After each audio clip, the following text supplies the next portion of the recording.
Bonjour à tous. Son lancement avait été repoussé, mais ça y est. Le dernier satellite du système de navigation Beidou 3 a été lancé avec succès dans la matinée du 23 juin. Mais au fait, c'est quoi Beidou? Les principales fonctionnalités du système de navigation Beidou sont la géolocalisation, la navigation, la synchronisation et la transmission de messages courts. Le système comprend actuellement 55 satellites, tous en orbite haute qui couvrent la Terre entière. Mais à cause de la distance, la latence des communications est élevée. Donc ce n'est pas possible d'utiliser Beidou pour la communication en temps réel. Seuls des messages courts peuvent être envoyés. Mais alors, est-ce qu'il existe des satellites capables d'assurer la communication en temps réel? La réponse est oui. SpaceX est une entreprise américaine dont le fondateur Elon Musk est connu pour ses voitures électriques Tesla. Elon Musk a pour but de mettre en place un immense réseau pour fournir un accès Internet par satellite partout sur la planète. Pour atteindre son objectif, il utilise des satellites en orbite terrestre basse plutôt qu'en orbite terrestre haute. Les satellites en orbite terrestre basse sont proches de la Terre et donc le temps de latence est fortement réduit. Mais le problème, c'est que ces satellites couvrent beaucoup moins de surface que ceux en orbite terrestre haute.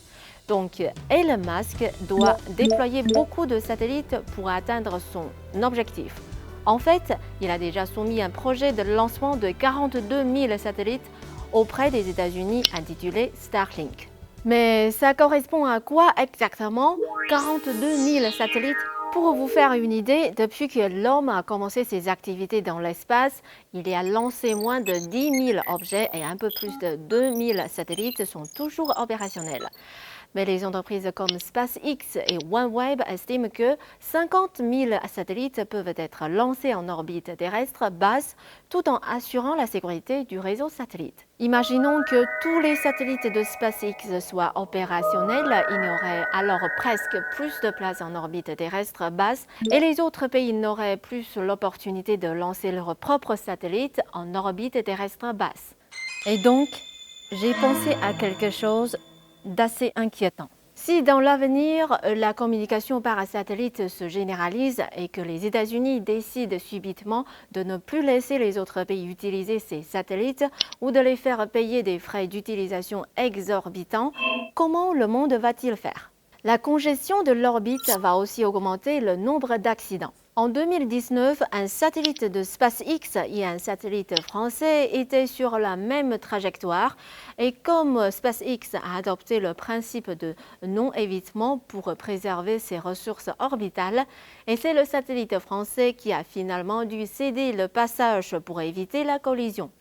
Si dans l'avenir, c'est quelques dizaines de milliers de satellites qui sont mis en orbite, les débris spéciaux dus à des accidents ou des défaillances vont terriblement s'accroître. Une autre question que l'on peut se poser, c'est qu'une fois la Terre enveloppée de plus de 40 000 satellites, pourra-t-on encore voir les étoiles? Les panneaux solaires des satellites réfléchissent les rayons du Soleil et cette lumière est visible depuis la Terre. L'œil humain peut observer depuis la Terre seulement 6 000 étoiles, mais la lumière émise par 50 000 satellites pourrait bien quasiment toutes les cacher et l'observation des étoiles pourrait devenir très difficile, voire impossible. C'est un peu comme ce qu'a déclaré le professeur de l'université de Cambridge et co-lauréat du prix Nobel de physique 2019, Didier Queloz, lors d'une interview.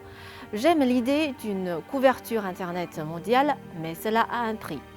Certaines personnes utilisent l'espace pour faire du commerce et nous allons perdre l'espace à cause de cela.